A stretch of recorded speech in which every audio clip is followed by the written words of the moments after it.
What's up, ladies and gentlemen? Welcome back to the NFC North Roundtable. We are live, bringing you back the action that only Roundtable Sports can do. Man, y'all hit that like button on your way in the building. I'm excited about this show because we're bringing the usual suspects back to talk about free agency, and every team has been making some moves. Every team has done some things that make them feel a little better, or have they? We're going to get into it in just a moment. Let's start out with, first and foremost, the bottom of the division with the most work to be done. Dose of D. No, I'm just playing. Nick, what's up, man? Hey, TD, that's the last time you're going to be saying that we're at the bottom of the division. Just remember, we tied with the Vikings for that spot, but we've been making some moves, man. We've already gotten better, and 2024 is going to be a scary year for the Chicago Bears. I'm just putting that out there right now. You know what? I keep forgetting. Y'all did end up with the same record, huh? Yeah, so we're not technically at the bottom, and the Vikings definitely fell apart. We were on the uprise, so just putting that out there. I don't know why I keep forgetting that. It's almost like you guys were so bad that it's impossible for the Vikings to have had the same record, but they did collapse, didn't they, one bar? Nah, but we're still ahead of them in the standings. Go look at any standings. I got the Bears below. So, yeah, Nick, you stay down there. I'll join you here in a second. You'll be joining me in a second. I will be, but I will be to the other side. I will be to the other side. It's, you know what? I can't wait to talk today. Vikings clearly have made some big old moves. Our quarterback is Sam Darnold, and that's all I have to say right now. But you know what? It's the offseason. All you can do is look ahead, baby. Oh, man. Vikings might have the best quarterback in the division now. Or do they, Basaraki? What's up, man? That's wild, man. That's absolutely wild. I was cracking up. I was live during that Sam Darnold sign. I couldn't stop laughing, man. But it's been a wild day, or a wild couple days for the Packers at least. It's like, is this what it feels like for your team to actually do something in free agency? Because it seems like we never do anything, like ever, and it's like heck, we kind of like did a lot. So I'm excited to see how this team, is put together with the players we added, the players we lost, and free agency, man. It's rolling. It's definitely exciting times, but unfortunately, you three have to be silent for a moment because we got to bring in the champ. We got to bring in the big dog of the division. We got to bring in a team that feels like they're going to win a Super Bowl next year. Shout out to the Detroit Lions. Dose of Dion. What up? Hey, first off, TD, let's look at the chat real quick. If y'all just want to scroll up and down the chat right now, this is what we're seeing right now, TD. You seen it. And by the way, just a quick interject on the whole quarterback comment there, Sam Darnold being the best. That's not the case. The Bears went out. Brett Rippon's a quarterback now. He's also with the Bears, so we can stop that talk right there. It's good to be back, guys. How we doing? Good, man. We're glad to have you, man. This is crazy, man. All of your teams have made some free agency moves. We're actually, we just got out of the legal tampering period, and now we are into the actual official free agency, all right? So I want to start out with Nick, all right? First and foremost, what's the biggest move that you love that your team has made so far in free agency before we even get into the other stuff? Number one by far is that we extended Jaylon Johnson for 4 years. We don't have him on the tag. We got him actually under the value of the tag, and we front loaded the contract, so it's really cap friendly. So the Bears actually had more cap to work with this year. So I love the move by Poles, keeping our youngest defensive pillar guy, getting rid of Eddie Jackson. Obviously, that was the leader and the veteran and the All-Pro we had. But love the move that we ended up extending Johnson for 4 more years. And he's going to be 28 at the end of that contract. So we can keep him around for a pretty long time here. Well, and what about you, one bar? Before I get your answer, I think we got some breaking news out of Minnesota. It looks like 6-time Pro Bowler safety Harrison Smith has agreed to restructure his contract and will play a 12th season with the Vikings at age 35. How do you feel about that? And what is your biggest move that you've made so far? I'm actually pretty shocked about the Hitman news. Damn. I'm glad he's coming back. I don't know if it said what the numbers are that he restructured. I mean, he was going to be a $19 million cap hit this year. So obviously he wasn't going to come back at that. Everybody just figured he was going to retire. That's fantastic. I hope that number is very, very low. He's definitely not the hitman of years past, but he's still playing at a decent level, and we really have nobody behind him. Cam Bynum had a coming out party last year. Lewis Seen is absolutely disgusting. So I'm glad Hitman's back, as long as it's the right price. So if you see that price, let me know. It's a max restructure. Well, if it's a max restructure, they can save up to 6.6 million, but that depends if it's a max. But they could save up to that amount, so it would bring that down to under 13 mil cap hit if they do a max. Yeah, I mean, if they would have moved on from him, I think they would have saved like 11 or so, whatever, 11, 13, depending on it was a post-June cut. But now I'm glad to have him back. We'll see. He'll go on a high note. He's old as hell, man. I can't believe it. He's gonna be 30, like 36 years old. A 36-year-old safety. That's insane. So that's good. As far as free agent, like, so we're saying the best free agent signing. Yes. What's your best free agent signing that you love the most right now? Well, I mean, as far as love, I mean, there were some other signings that will probably have more teeth and probably get us a little bit. And Baz is already shaking his head. But how can you not say Aaron freaking Jones wearing this beautiful shade of purple right here, probably busting off a couple 100-yard games against the Packers next year? For sure. Here's why I do love it. I mean, clearly you got the Packers angle. We love taking on loved Packers, putting them in the shade of purple just so they have to watch it, whether they do good or not. But this is why I really love it. Is, I mean, if he's healthy, I mean, Baz, feel free to go on the other side of this, but look at his last 5 games of the year last year. I mean, the Packers actually gave him the ball. The dude was obviously a big reason of why they went where they went. Even the last playoffs when we were talking, I'm like, if Aaron Jones gets 100 yards, they're going to win the game. He just kept ripping it up. And the best part is they cut him after a lot of teams already signed a bunch of running backs. I mean, the Tony Pollards, whoever was gone. And all of a sudden he gets cut. And there was Vikings fans saying, oh, go sign Aaron Jones. Everyone's just kind of laughing. Sure enough, instantly they bring him in. And at the price they brought him in, I don't know. I think they got a damn good deal. 1-year deal. He's obviously not a future running back for years to come, but he's going to come in next year to a team that obviously quarterback is a big old question mark, and we need him. We need Aaron Jones, and like I said, as long as he stays healthy, I think he's going to get his, and I think he's going to be very, very motivated running back. Interesting. You had something, Beth? Yeah, that's the thing. $7 million is definitely a good value for him. I believe it's $6 million plus $1 million in incentives, and I think what the Packers wanted his pay cut to be is $4 million plus 2 incentives. So he was set to make like $11.1 million base salary, just base salary, new money in 2024. So the Packers are kind of weighing like production versus cost. And, they essentially came to the point where it's like Josh Jacobs, the production versus cost is better because of the injury history of Aaron Jones. I mean, he did miss a lot of games last year. He's had MCL injuries like 4 times in his career. And yeah, when he's healthy, like 100%, like he's that guy. Like he should be your number 1 running back. You keep feeding him the ball, but that's a big if. But for $7 million, that's a good chance for the Vikings, man. Like I hate that signing just because Aaron Jones, like I've talked to the guy before, such a humble dude, like just a great guy to have in your locker room, a great player. And it just hurts to see. I mean, it happens all the time. Like you said, Packers players going wearing Vikings colors. It's funny that you say, you sign Packers players just so we have to watch them in there. Like while you guys sign Aaron Jones, didn't you cut Dean Lowry the same day? It's like, you can have him back. You can have Dean Lowry. Yeah, I don't want him back. Come on, but man. it's like, you can get even with us. It goes so far back, man. There's like the Greg Jennings and the Chandon Sullivans. There's been so many of those guys, but I think Aaron Jones is one of them that's like, okay, that one hurts a little bit more. Interesting. Listen, so what was your most surprising, happy move that your team's made so far? Definitely Xavier McKinney. I think that was just such a massive need for the Green Bay Packers. Like going into this offseason, it's like, damn, like what are we going to do at safety, right? The draft is like so in safety. I still think we're going to draft a couple there. But when you looked at the free agent market, like at least in my opinion, the number 1 guy was Xavier McKinney. I mean, 24 years old, coming off his best season, one of the top-rated safeties in the NFL, the best tackling safety in the NFL, like under 7% missed tackle rate. So bringing him in, at that 4-year, $67 million, $17 million average per year, but his cap hit this year is only like $7.8 million. So it is very affordable, and I think it's the perfect piece for this new Jeff Hafley defense. So it's what I wanted to happen. I made a video on it like 4 days before Monday. I was like, hey, the Packers need to go out on Monday and do this. Like, go sign Xavier McKinney. And for once, they finally did something that I suggested. Not that I suggested, but like I wanted, right? Super happy about that one. And breaking news: why would they do? The Denver Broncos just traded Patrick Surtain to Chicago. What? Oh, wow. no. What?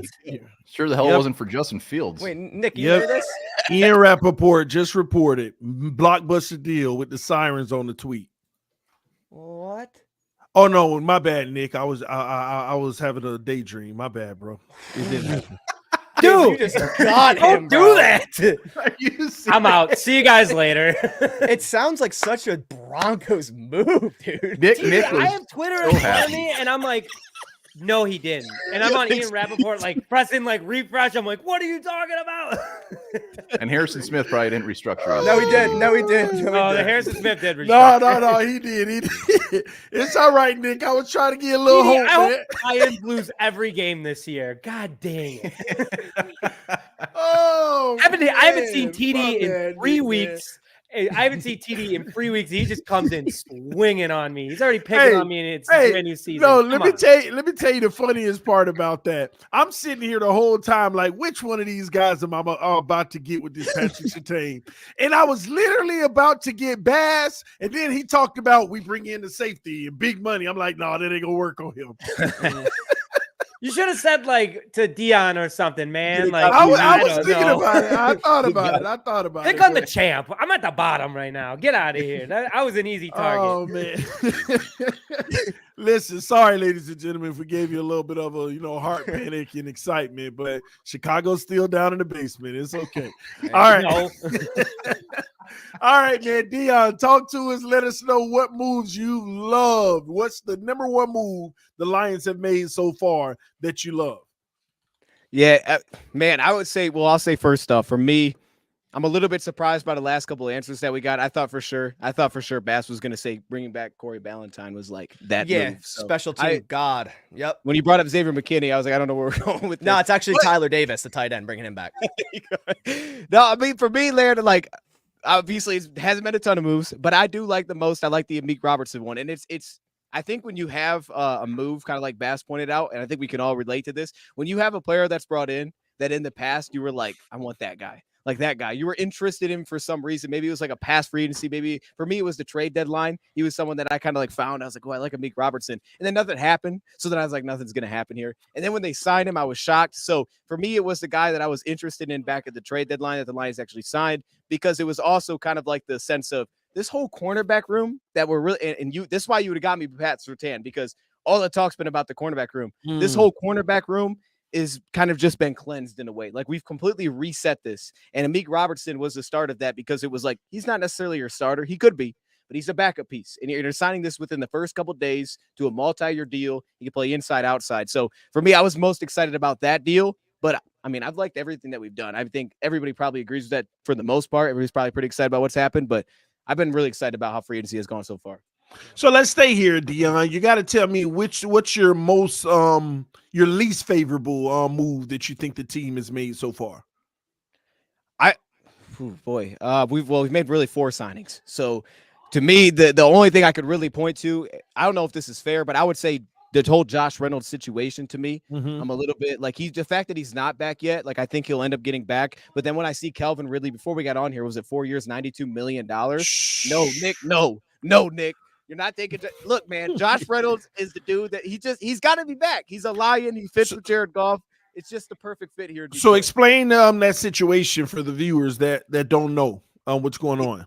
Yeah, I mean, he's just an unrestricted free agent, but that was one of those guys that, like with Graham Glasgow, we got it done immediately. I thought he'd be kind of one of the guys that would fall right into that category, and that did not happen. But I also get it. Like, we're looking at the receiver market. As much as the draft every year now, it seems like they have great talent that comes out. But if you look at the receiver market on free agency, we just see this big deal that Ridley got. It's very thin at the top. Josh Reynolds, for some teams, could arguably be the best receiver outside of Marquise Brown, or up above Marquise Brown, depending on who your team is on the market. So for him, I get it. Go try to find your money, see what's out there. This could be the last big deal that he gets. But for us, I want him back. So if you lose him, are you feeling like that position is an issue, or could you absorb it and you're just fine? I mean, we'll have to address it. I think it'll become much more of an opportunity to open up where the Lions could go with the draft. I think if Josh Reynolds is brought back, for example, I don't think there's any chance the Lions do it within their first pick.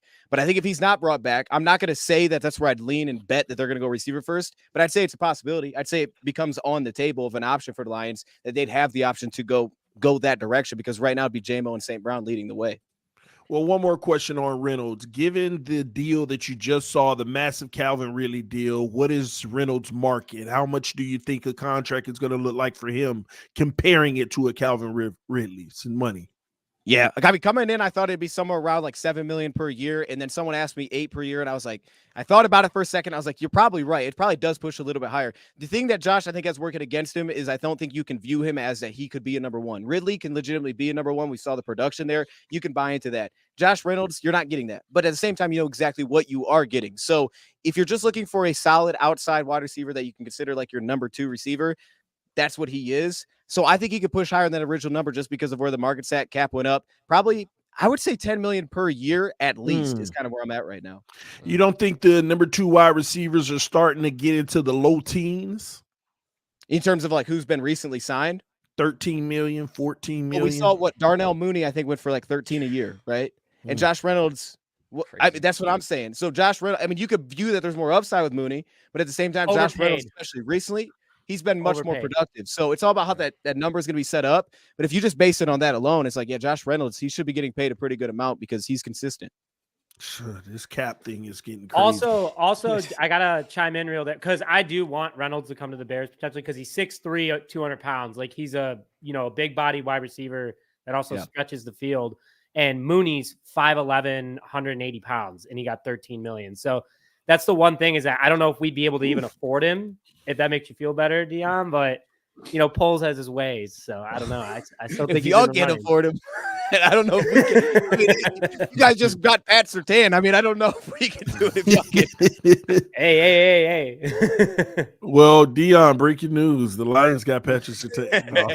So Baz, talk to us. What's the least favorable move so far that you saw your team make? It's obviously losing John Owens to the Bears. No, I'm just joking. I have no idea why you guys signed him to that 2-year deal. That's wild. Like. I mean, he had some games where it's like, okay, against Detroit, for some reason, he turned into like a superhuman player.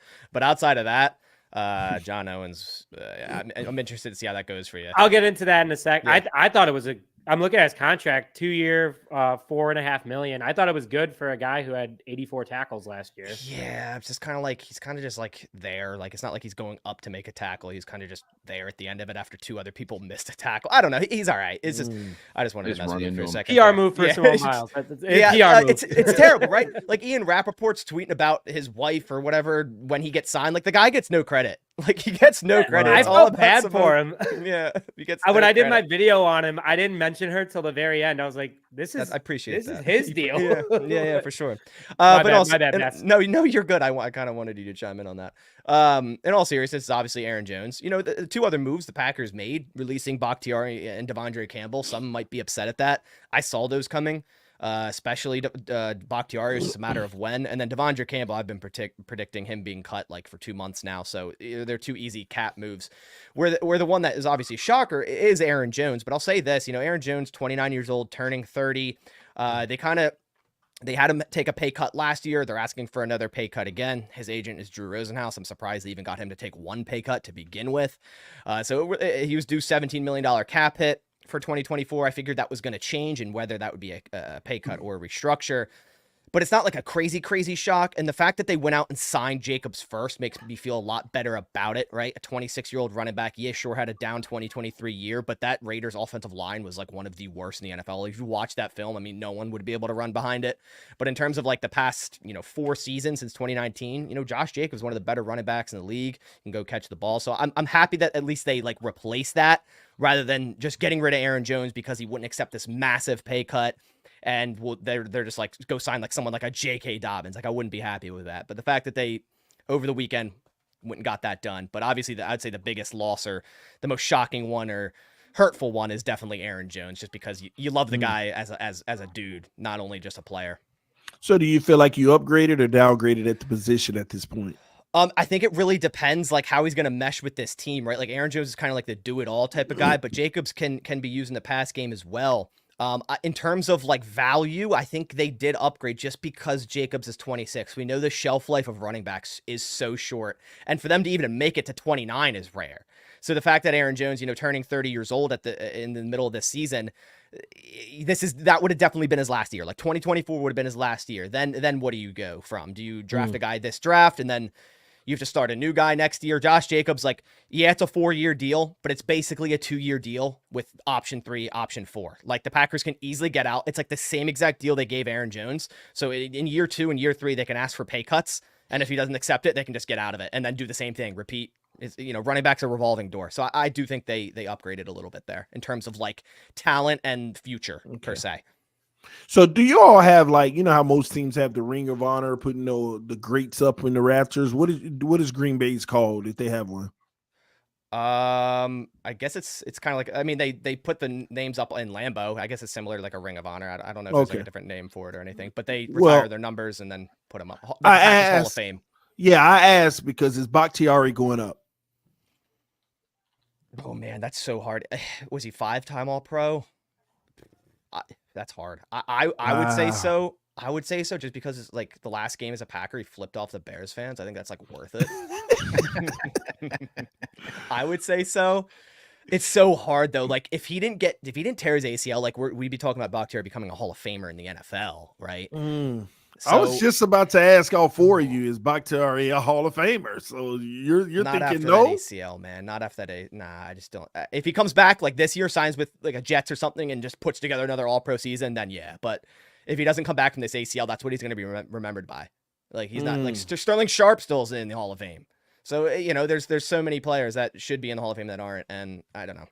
Yeah, he could maybe get into the Packers, but I doubt the NFL Hall of Fame. Interesting take on that, man. So you're loving the McKinney move, though. Oh yeah, of course. I think he was the best free agent safety by far, and I was completely okay with whatever the money was. Just get him. All right. Interesting. Let's move on to one bar in Minnesota. What is your least likable move by the team right now?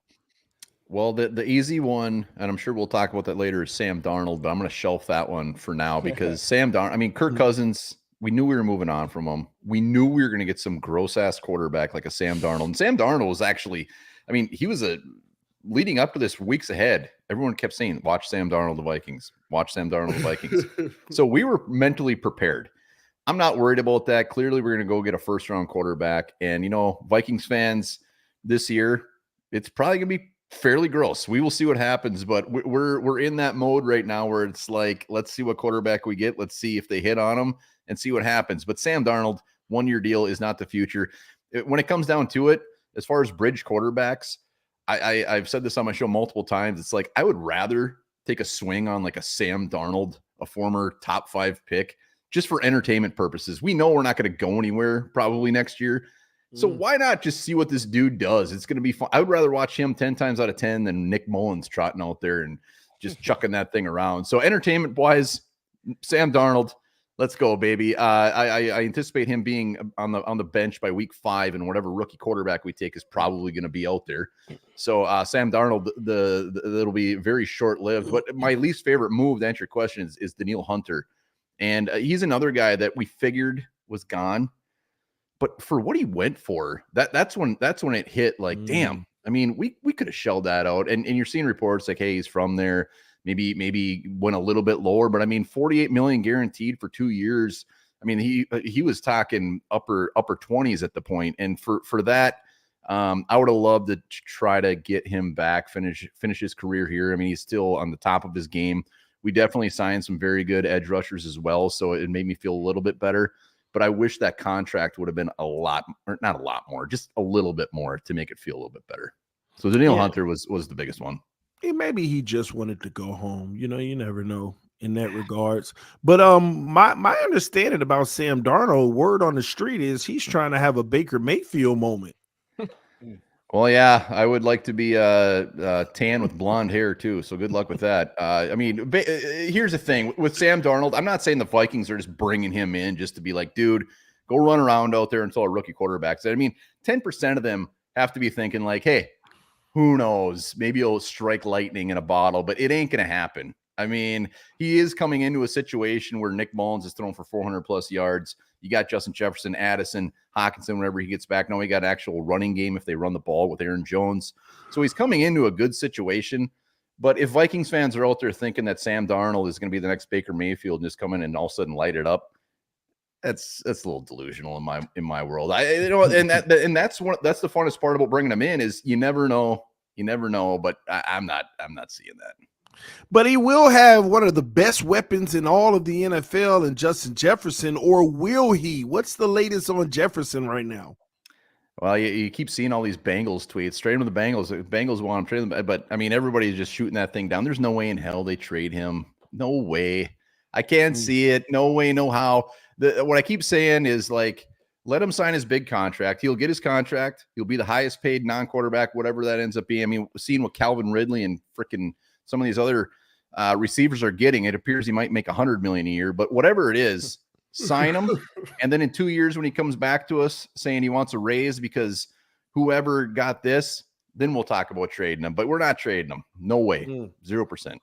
Well, you lose Danielle Hunter, but you do bring in two guys on the defensive line. How do you feel about both of those guys? Neither of them scrubs. No, I mean, I was very surprised when they brought in these guys. I mean, both two guys. I mean, we got the middle guy, Blake Cashman and Grenard, 12.5 sacks last year. I think that's a pretty underrated signing. I thought the price was pretty damn good too. Coming off 12.5 sacks. I mean, D'Amico Ryans turned everybody on the Texans defense last year good. And same thing with Blake Cashman.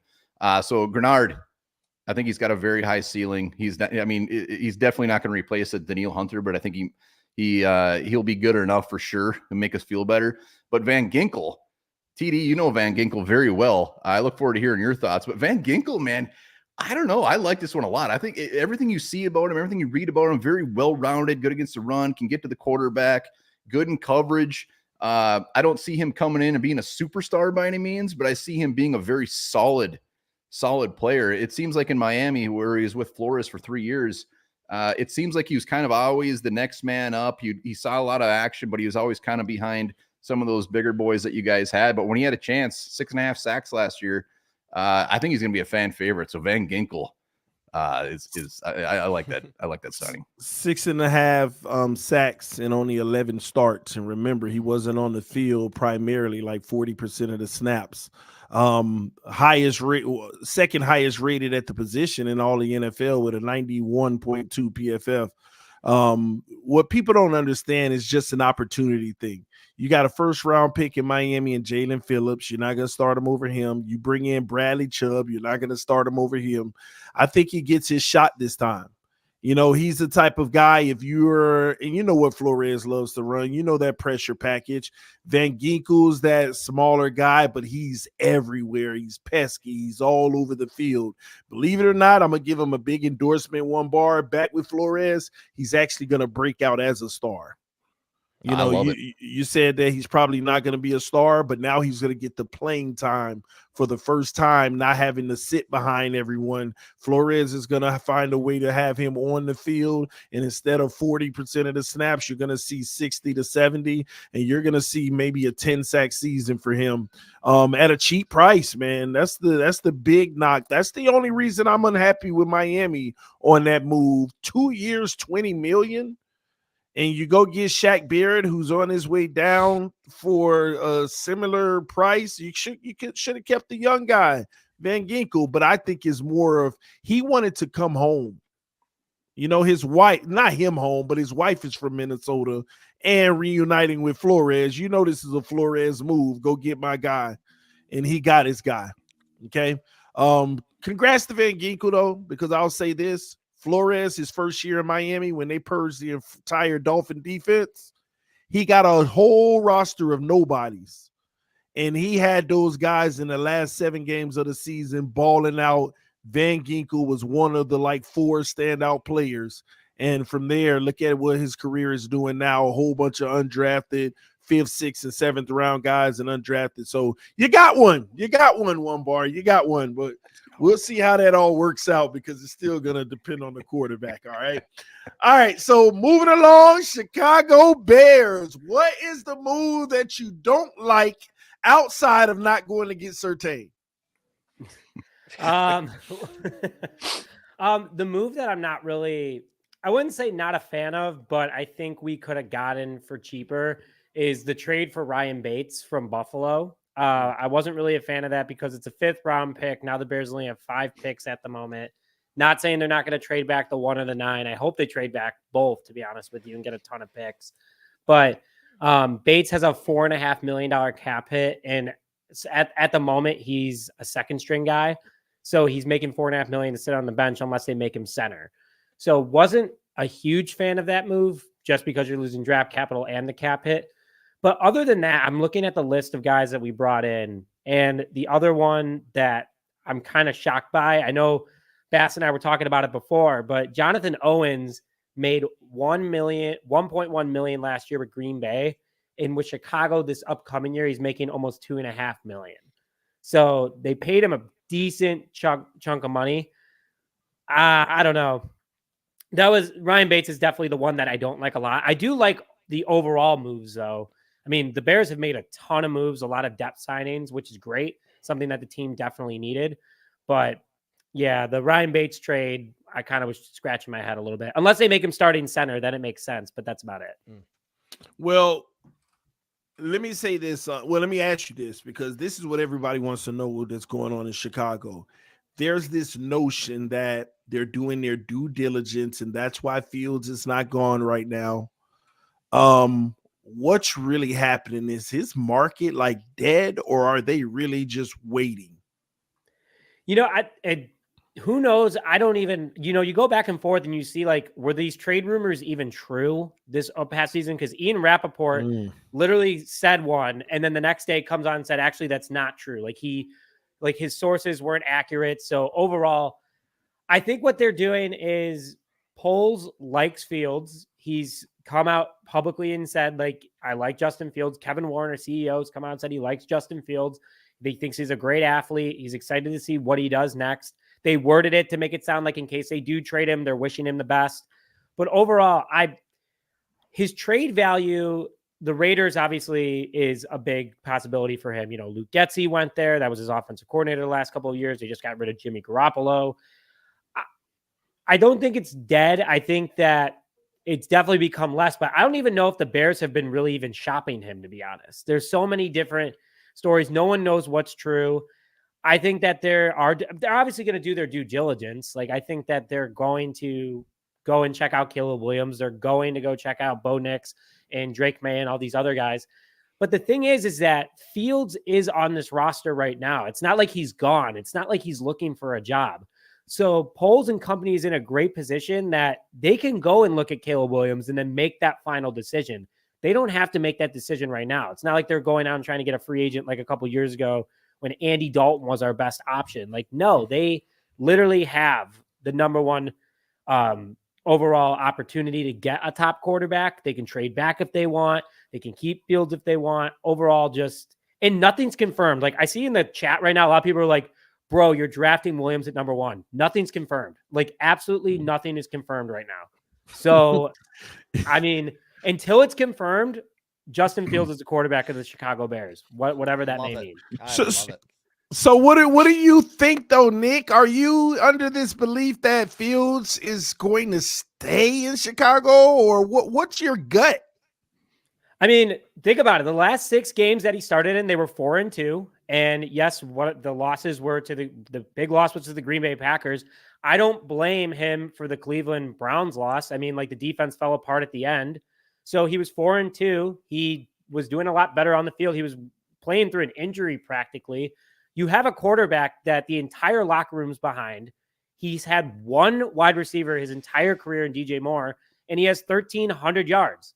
Like, he did a pretty good job when he had a weapon, like any quarterback would. I mean, I'm definitely impressed by what Jordan Love did with a young group like him. I mean, shout out to Bass for that. But overall, why trade Justin when you can trade back, get Marvin Harrison Jr., get a ton of picks? I mean, we have 5 picks at the moment. You can go out and get not only a few more, first and seconds this year, and then first next year, seconds next year, and then maybe even picks the following year. Like, when has a team ever had the opportunity to do that And Caleb Williams has not walked onto an NFL field, so he hasn't proven anything. I'm not saying that Justin Fields has, by no means. I mean, like, Fields definitely has struggled, but he's shown that he can do something. He's had Matt Nagy as his offensive coordinator. He's had Luke Getsy as his offensive coordinator. He's had no offensive line. He's been put into a really bad situation, and giving up on a guy after 3 years, yes, the NFL is a business, but you're going to give up on a guy that has proven that he's gotten better in the NFL to a guy that hasn't proven anything and is kind of overall, I would rather get more draft capital, rather have a guy in the system that the locker room's behind. And that's why I want to keep Justin Fields. But if we do take Caleb Williams, I am going to cheer him on because he's a Chicago Bear at the end of the day. But you can get a historic haul to build a team for the next, 8 years versus one guy that might be a bust. He's also a Packers fan. He's a huge Packers fan, actually. He's also a Packers fan. Well, let me ask you this. Is there a prospect in the draft that you feel was a better prospect than Fields? This year? Yes.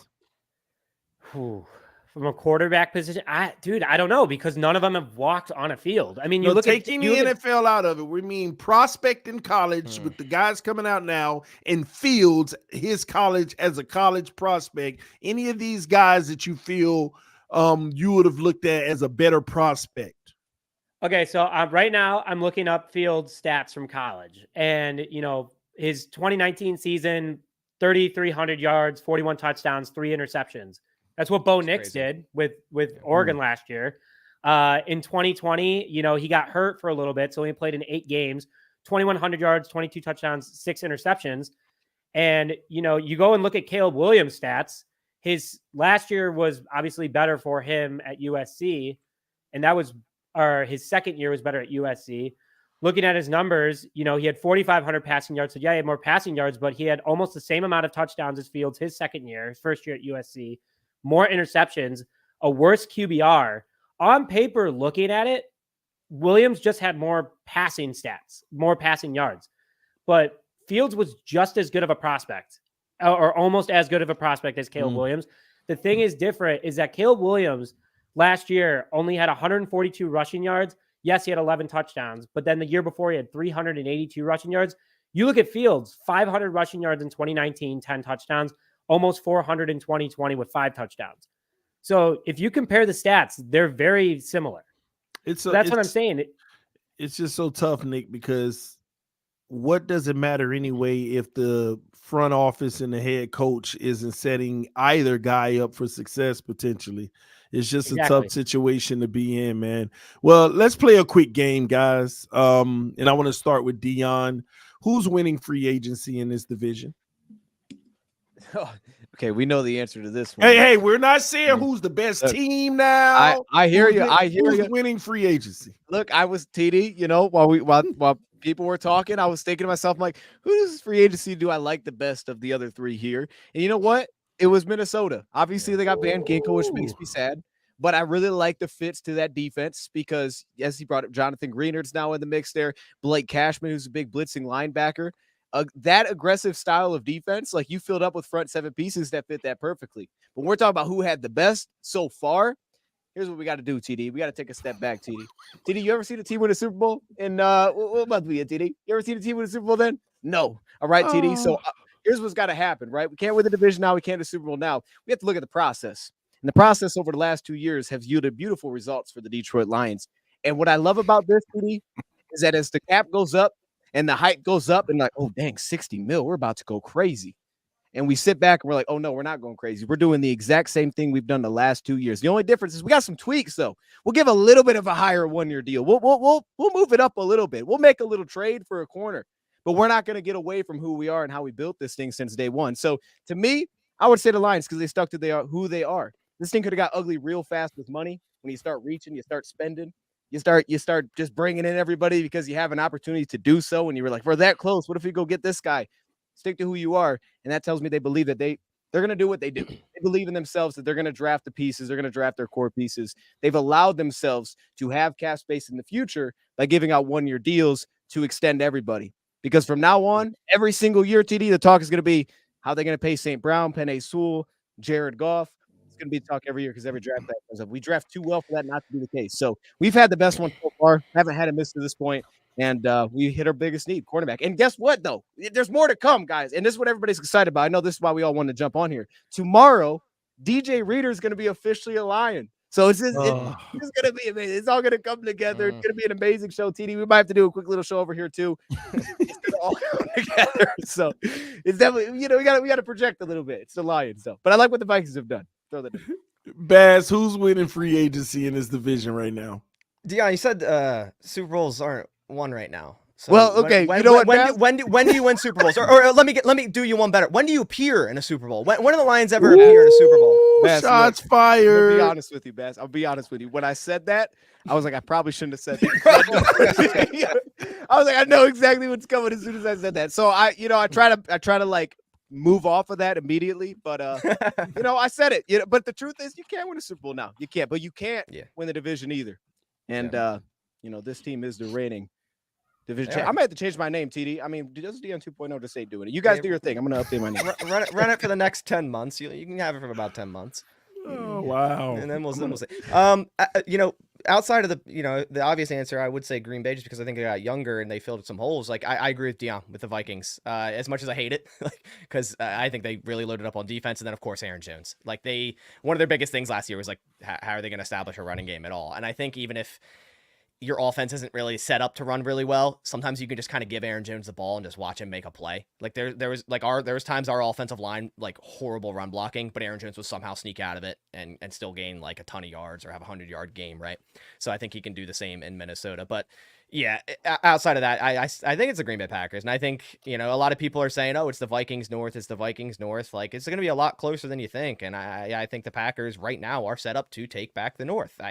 They're one of the youngest rosters in the NFL with an extremely high amount of talent. They just got younger. I mean, they got rid of Bakhtiari, Devondre Campbell, and Aaron Jones. Those are like the three oldest guys on their team, right? Preston Smith, only the one older. Like, their average age on offense is like 25 years old. It's absolutely insane. And they have, 5 top 100 picks in the draft, right? So they're going to add so much more young talent.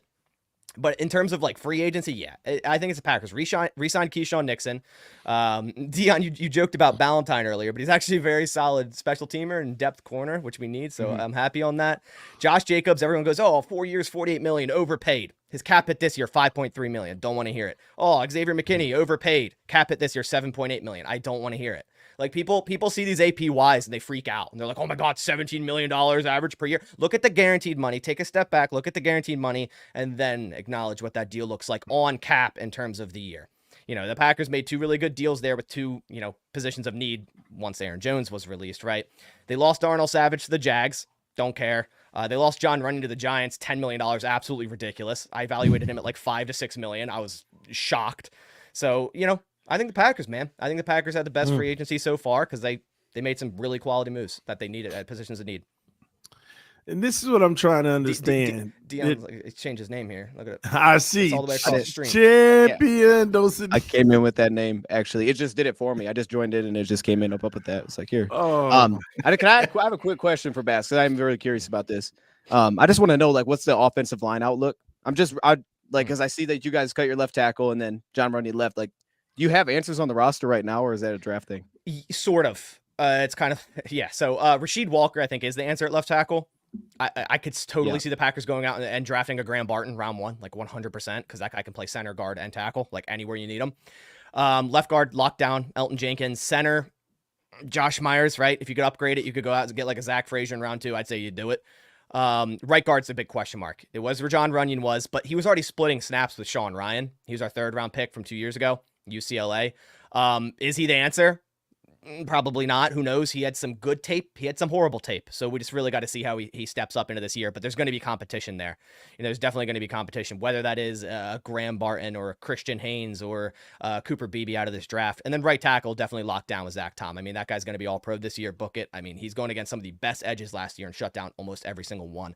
Not to mention Zach Tom, if they needed to, could put him into center, could put him into guard. He can play at any spot as well. He played center at Wake Forest. He played left tackle. He could literally play anywhere. So I think the Packers do draft a lineman. There is a little bit of a open there. But right now, Sean Ryan is the right guard, but there'll be competition. Okay.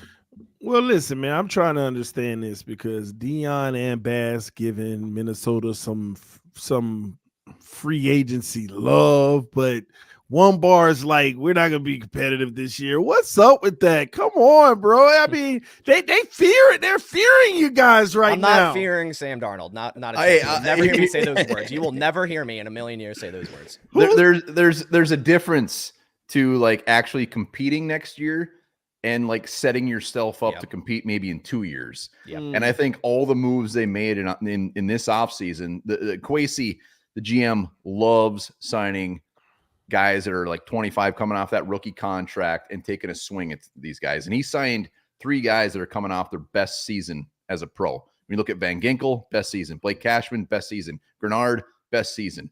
Will all 3 of those pan out? Maybe, maybe not, but that's what he loves to do. And he's putting pieces in place to, like I said, we're not going to go for a championship this year. I'd love to come on and say, yeah, we're going to win. We're in the NFC North and we're going to win the Super Bowl, but he's just getting things in place for a rookie quarterback to come in and be set. So his defense isn't ranked 31st or 32nd in the league. So I love what he's doing. I love the fact that like these signings aren't like jaw-dropping signings. Like, holy I can't believe they just got that guy. But they got teeth. They got teeth. And if they pan out, it's going to be fantastic. So I really do love what the Vikings have done in free agency this year.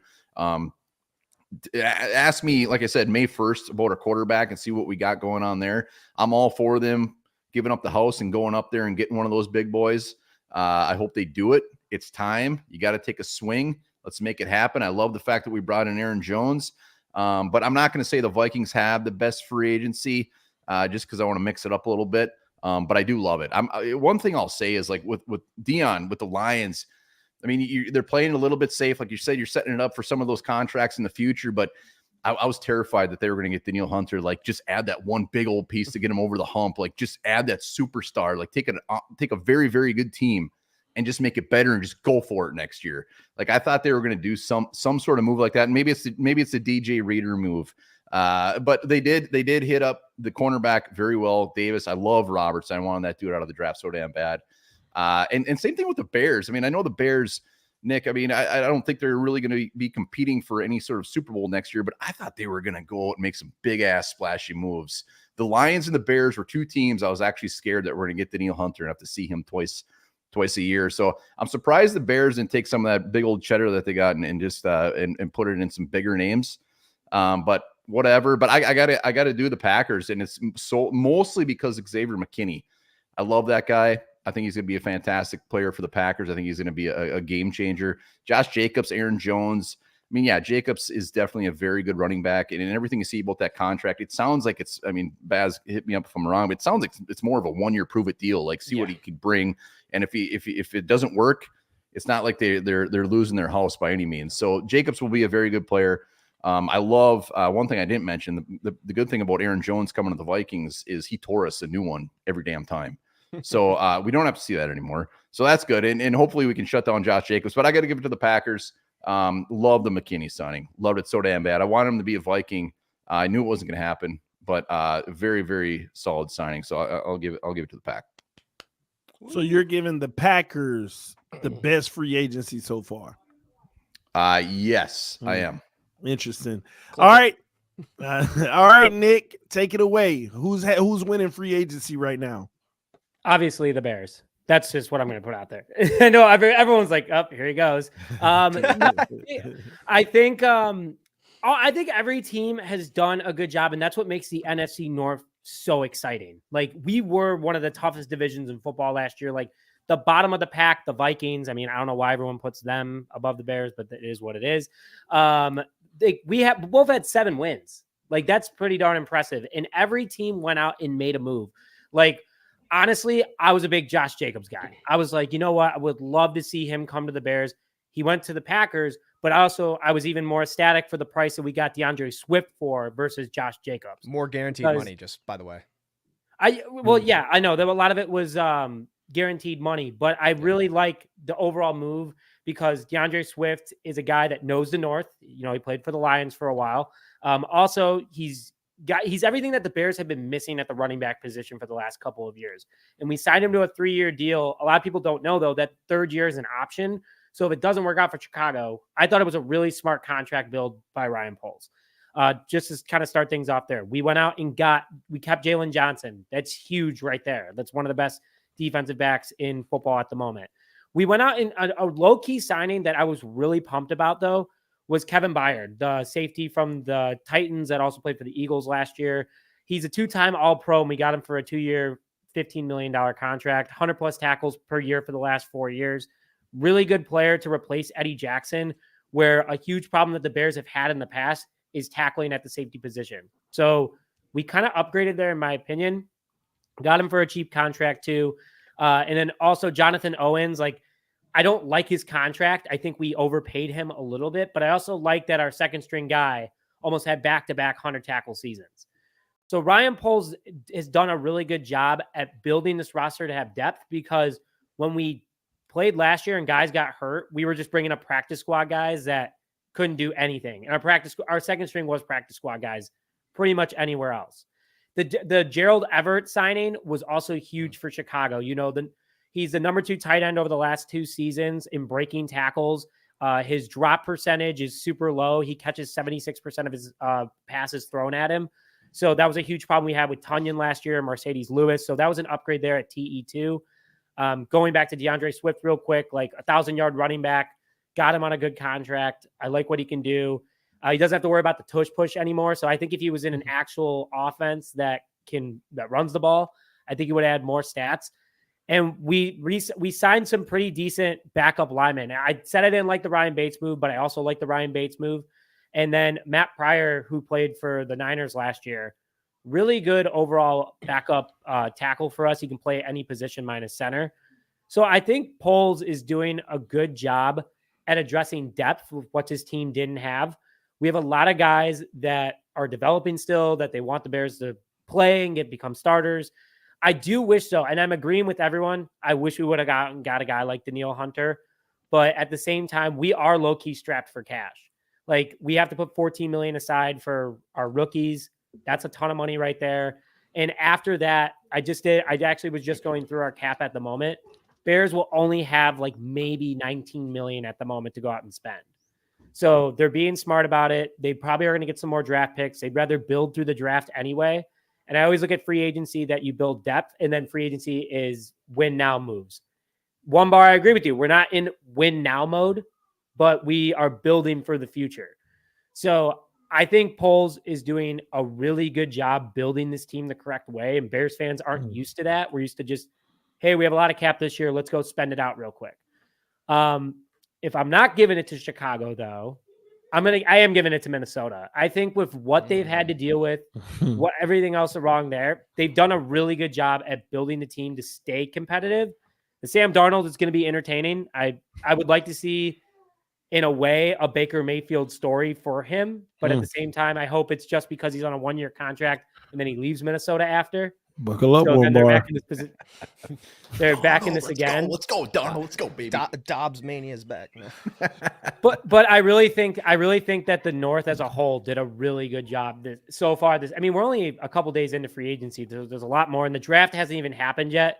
So I think the North is just going to be another really tough division. A lot of entertaining games.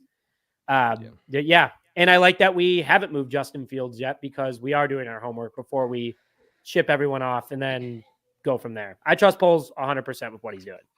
Wow.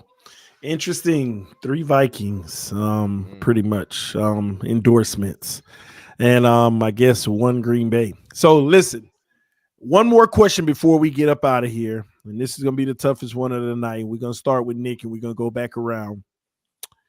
1 through 16, as of right now, where do you rank your team in the NFC? Based off everyone else, at the moment before the draft, I would put the Bears at 8.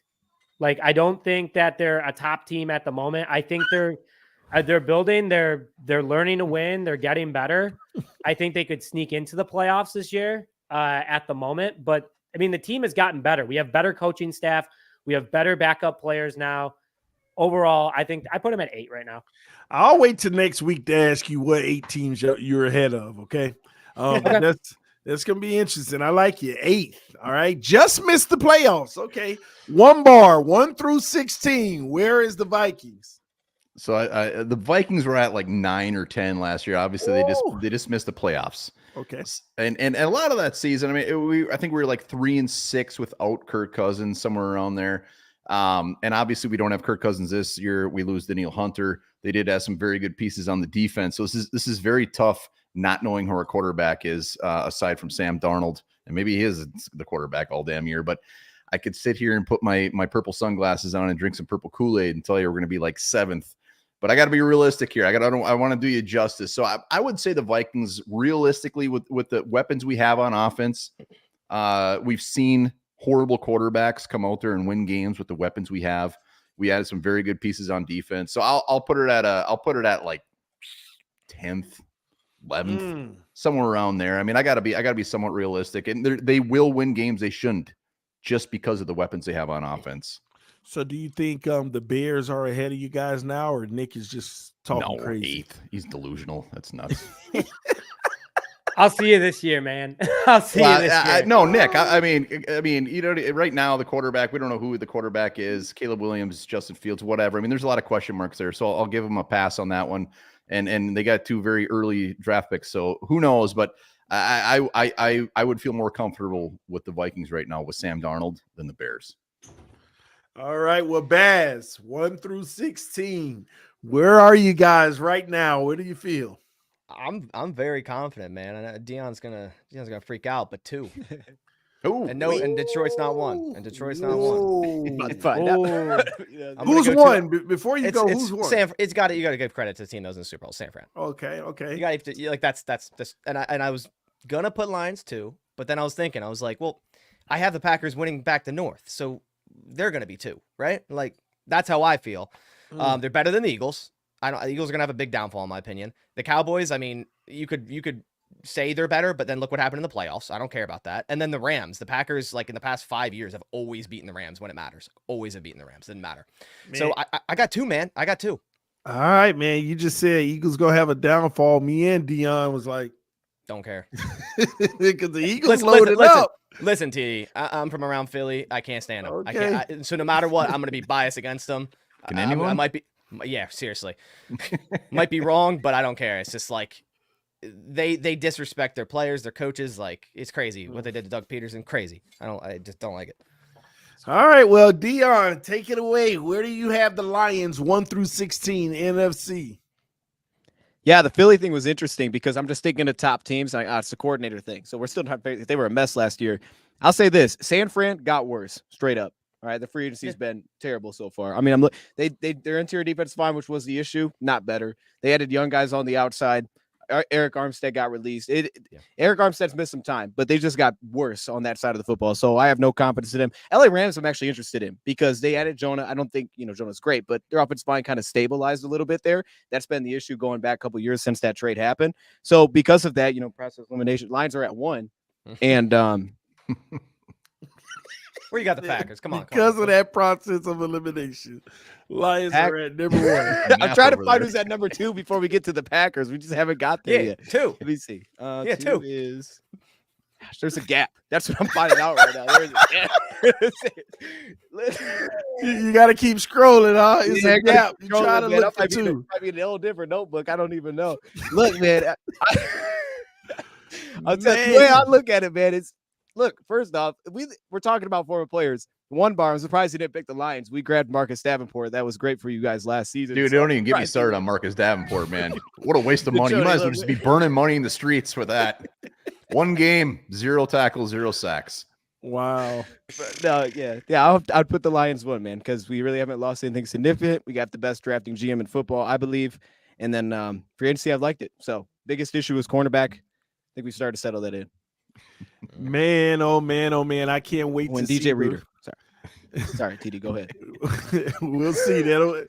I can't wait to see the rest of the moves happen this week, because when we come back next week, I want to hear your guys' final thoughts. Even though free agency is all off season, but we know the bulk of it pretty much kind of ends next week. We'll see how things go after that. Teams just, round their roster out, with the third and fourth string guys and camp bodies. So it'll be very interesting. And then we'll also get into some draft coverage as well. But man, oh man, what I will say is I do feel like all four teams got better. And Minnesota has to figure out the quarterback position. But if, as expected, they get their young guy, then I believe all teams should be happy going into next season. All right. So until next time, ladies and gentlemen, thank you so much for tuning in to the NFC North Roundtable.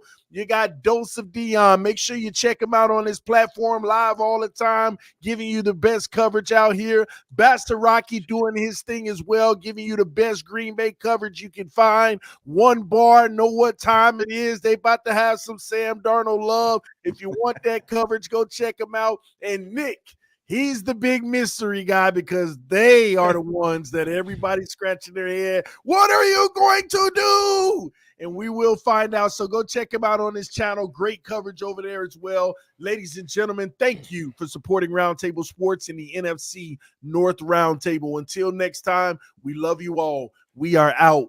Peace. And Patrick Surtain is not a bear.